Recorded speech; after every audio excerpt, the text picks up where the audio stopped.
Now, Mariah Kell.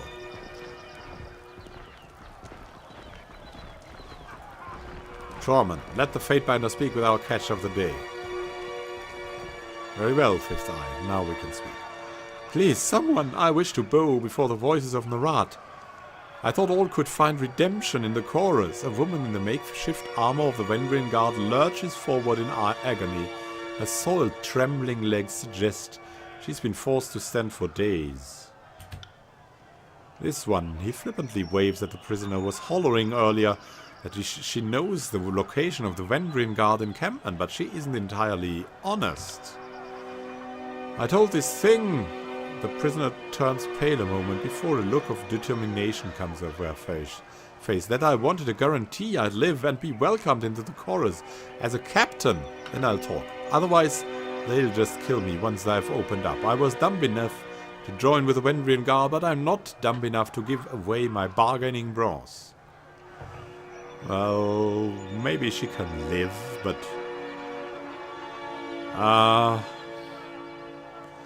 will not make her a captain. You claim you would devour your people for the Scarlet chorus. Why the change of heart? Why the change of heart indeed? That is suspicious. Because I want to live, and you don't need to be the Archon of Premonitions to know that the younger realms are gone for good. She blinks several times, catching her breath. Kyros is the new strength of the Tears, and I would rather stand with his Archons than be crushed by them. And why should I trust you? I suppose I have no answer for that. Mariah's eyes fall to the ground, and she swallows nervously. When I joined with the Vendrian Guard, I accepted their broken vow unto myself. Have you not felt passion for a foolish cause, one you later came to regret? Well, my surrender is sincere, and I am willing to bow before the voices of Narat to prove it. Tell me what you know, and I can see to your release. I heard the chorus is looking for Captain Pelox Florian and his crew. I can lead you to them, but only if you release me. She turns her head, taking a long look at skewered and smouldering corpses round her. She tugs at her restraints, but to no avail.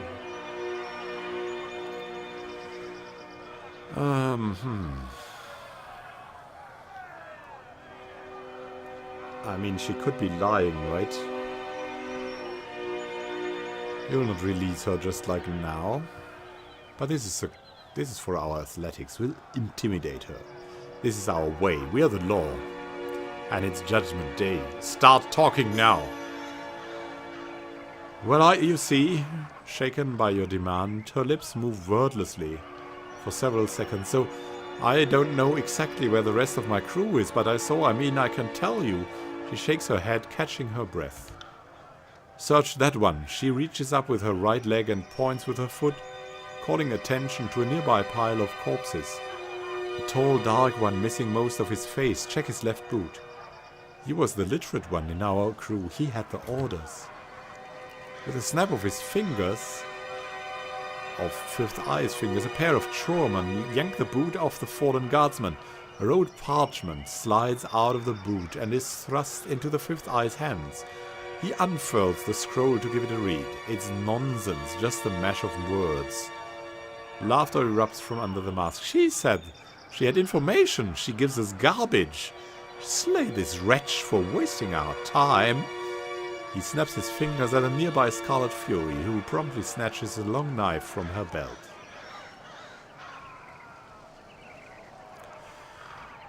Well, she gave us something, and it's not for you to say it's nonsense or not. I would like a read as well. I heard her say she'd swear fealty to the noises of Narat. An initiation rite would be in order. Seeing as you are an expert of the subject of fate, I will entertain your wisdom on the matter. What then would you propose we'll do with her?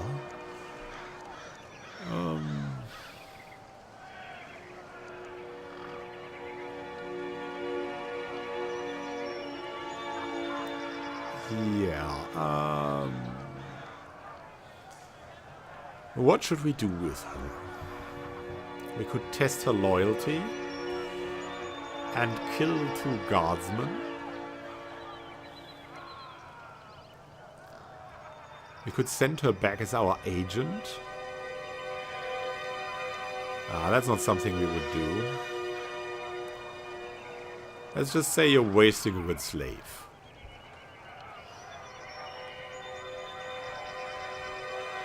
So she's free in a way, free from that thing.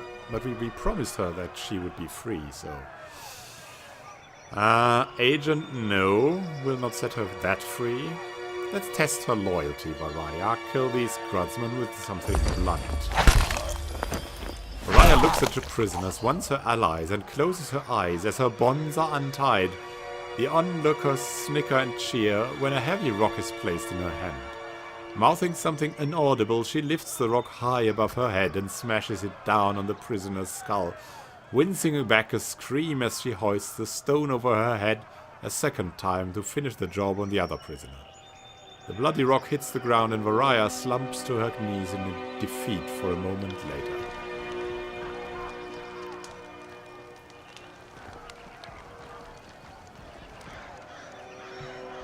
Good, good. Fifth Eye places his bloodied hand on the trembling woman's shoulder and nods to her. Welcome to the Scarlet Chorus. Do not fail us. As a pair of soldiers come to lift Varaya, the Fifth Eye turns to you, his voice filled with glee. Where's a slave to clean up the offal when you need it?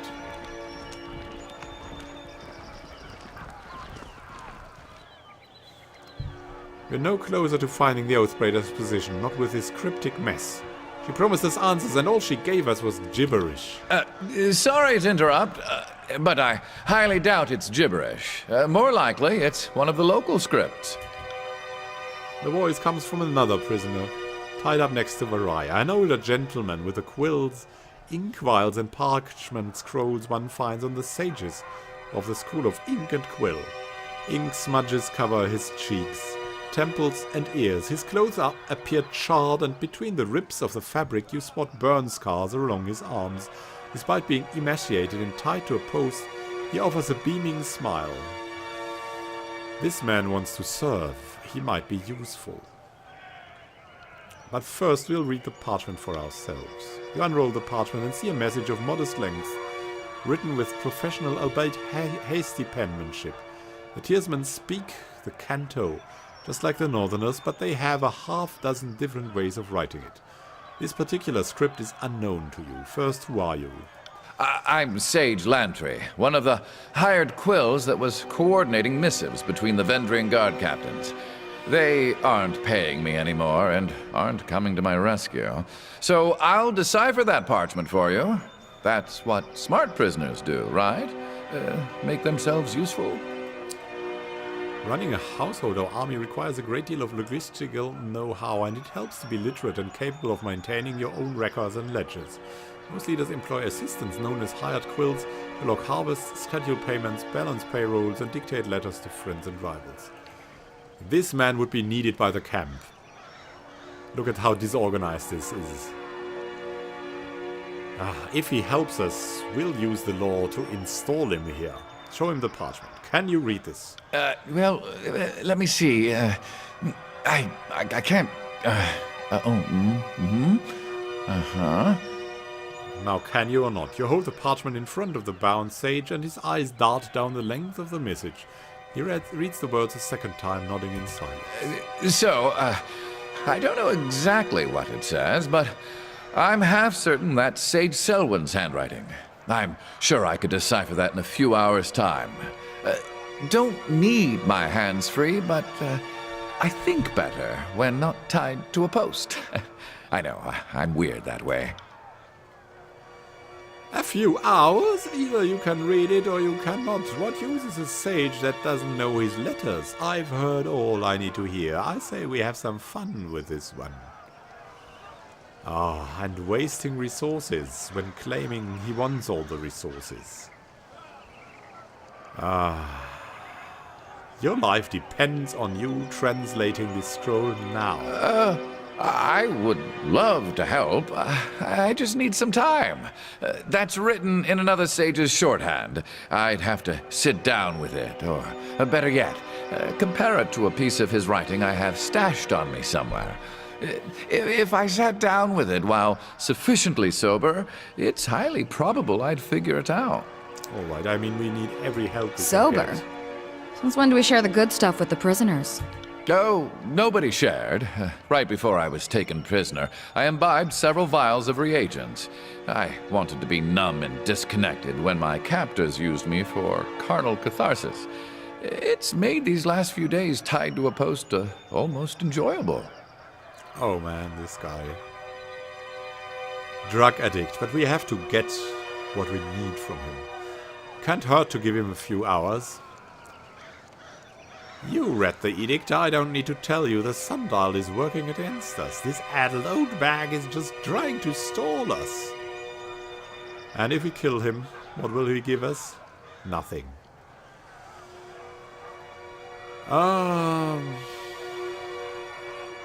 The voices of Narad will be upset to know you squandered a source of animal intelligence. No. We're the law. We will order to untie him and give him a chance to translate. Are you giving me orders, Binder? Does this look like Tunan's court? Last I checked, only the Archon of Secrets can tell me what to do with a prisoner. The Crimson Spear pounds his stuff on the ground. If this old man wants freedom, we shall give him his fair shot at a trial. Fatebinder, I beseech you, be my advocate for this trial. I'm no fool. I know the chorus uses blood, not words, to settle these matters. But you are a servant of the Archon of Justice, are you not? Yes, we are.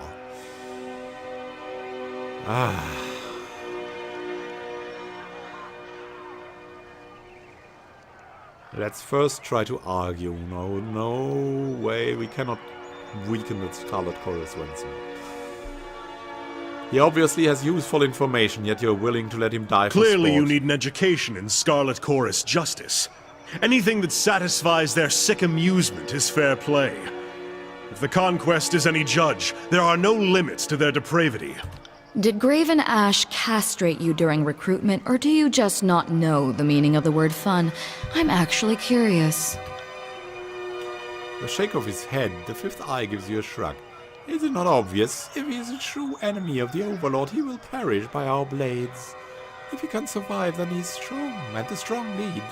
Thus his crimes will not be crimes, but simply the actions of the mighty. What's not to understand? This isn't alchemy.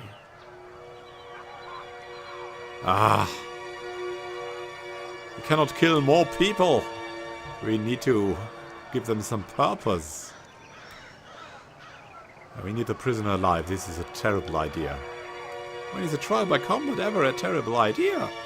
Fifth Eye chuckles a hearty laugh, waving his hand dismissively. If you are worried for his safety, fight on his side. The more bloodshed, the more certain the verdict. You are our guest. The least you could do is honor our ways.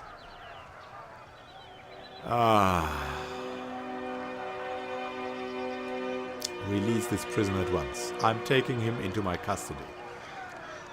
Not a chance, if he's our prisoner. If you think you can crack the information we need out of his skull without troubling the Archon, that's one thing. But you're not walking out of here with our property. Grab him by the mask. Did you just tell me no? Gah! The chorus warrior emits a whimpering squeal as you grab him by the chin of his mask and pull him close. Gloved hands press against you. But try as he might, his push cannot exceed your pull. Yes, we are the law.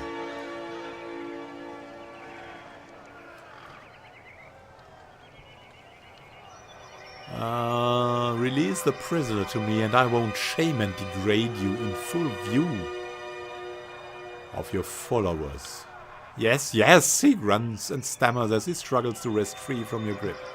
Once you release him, he shuffles to regain his composure. You too! Dusting himself off with one hand, he waves to two nearby conscripts with the other. Release the sage, he's the Fatebinder's problem now. Sage is unbound from the post. Stiff legs nearly buckle as he attempts to walk, and his arms flex and flail in their new freedom. Wiping sweat and grime from his brow, the sage steps close to you with a nervous smile. Thank you. Oh, I thought I was going to wind up as another corpse in that pile. Now, hand me that parchment. The sooner I can find out what it says, the sooner I can get out of this place. And that's what we'll do. Well, much of the parchment was weathered, but I couldn't make out the important parts of the text. The note makes mention of a meeting spot west of Tripnettle. So the old sage knows his words after all? I'd ask that you travel ahead and see if you can't get this Captain Florian to yield to the chorus. They will strike at first sight of a chorus gang, but perhaps they will parley if yours is the face they see. I know the area, and I suggest we go at once. I'll show you the way. I'm eager to be far from the stench of this camp. I can understand him. But you're offering to come with me. Why? Because the alternative is what? Living here with these illiterate brutes? My old study's under a river of fire, and there's no family missing me. Besides, I'd much rather chronicle the binder that twice proclaimed an edict of Kyros. I'd be a fool to let someone else write your story. So he's an admirer of us. He's the chronist. He will give us the documents we may need to prove that we're the law. You want to chronicle me? Well, of course. Even if the burning library is never rebuilt, our work to chronicle the days and events needn't cease. And you're a noteworthy player in this whole war. I can't think of another living Fatebinder that has been twice given the honor of proclamation.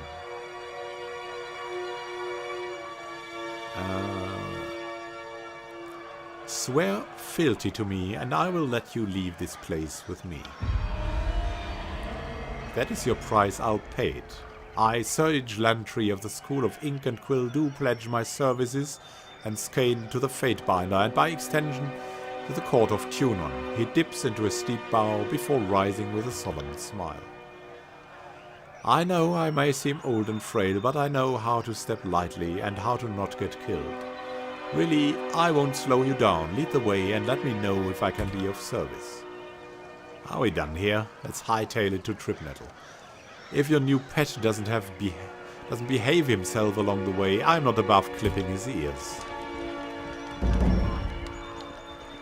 Very good, very nice.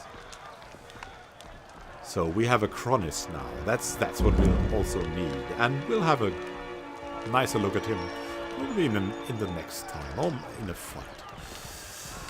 We'll find out a lot, and we have shown the Scarlet Chorus how a proper interrogation is done.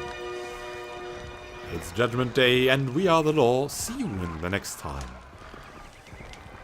in this Let's Play of Tyranny Hard with some roleplay elements. Happy gaming to you.